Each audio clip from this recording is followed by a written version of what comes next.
In this video, I'm going to show you how to fix data source errors in Power BI. If you find this video helpful, please consider to like this video and subscribe to my channel. In saying that, let's just jump straight into the video.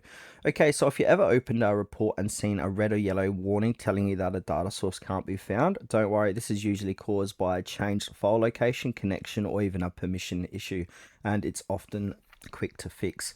Now, what we first need to do is start on the Home tab here, and then click onto Transform Data, and then click on Transform Data again.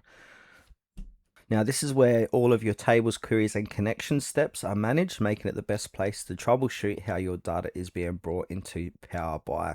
Now in the queries panel on the left hand side, select the table that is showing the data source error. You may see an error message in the preview area. On the right hand side, look for applied steps panel, so over here on the right. Now we need to find the step called source, so click onto the source step. Now this step is important because it tells Power BI where your data is coming from depending on your report. This could be an Excel file, a CSV file, folder, SharePoint, SQL, or another type of data source.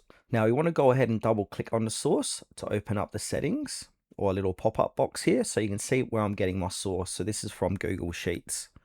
But if your data comes from a file and you've recently moved, renamed, or reorganized that file, Power BI may still be looking for the old location. So go ahead, if you got browse here, click on the browse and navigate to the new file's location, select the correct file and confirm the change.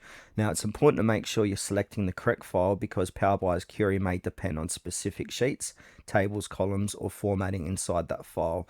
If that file has been replaced with a completely different structure, you may need to update additional steps in Power Query. Now, if your data comes from a folder, make sure you're selecting the correct folder and that the files Power BI accepts are still inside of it. Now, if your data comes from an SQL server, database, or even a web service, you may need to update the server name, database name, URL, or other connection details. This can happen if your organization has changed servers, moved to a different environment, or changed the connection address. Now, once you've corrected the source, Power Query will attempt to connect to it again. Now, if the connection is successful, your data should appear in the preview and the error should now disappear. Now, once everything is working correctly, go ahead and close and apply in the top left-hand corner.